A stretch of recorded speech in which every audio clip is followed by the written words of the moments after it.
right now.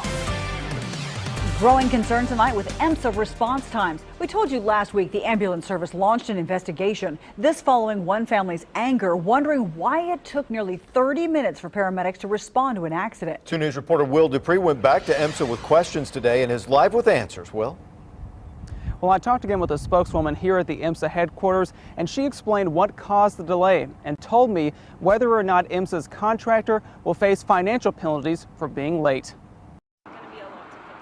Shinare Shrem says she's had one sleepless night after another ever since her 18-year-old son was hit on his way to school last week. He's going to have some scars, but he's actually doing very well and back at school. She's lost sleep too, waiting for Emsa to explain why it took 28 minutes to respond to the wreck. Hopefully they get something figured out as to, is there a problem with the system?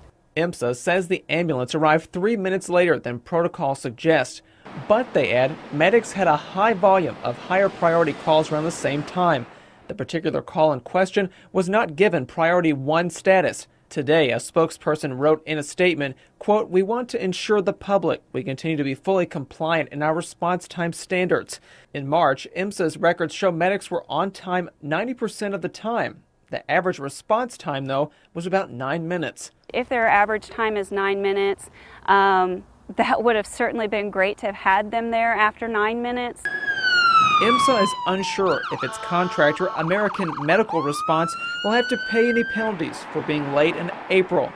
If it fails to get to 90% of its calls on time during any given month, the company can be fined. Well, Emsa has also faced some scrutiny after apparently being rude to the people at the scene of this wreck. A spokeswoman says they've heard those complaints and have talked to the medics that responded. Live from North Tulsa, Will Dupree, 2 News Works for you.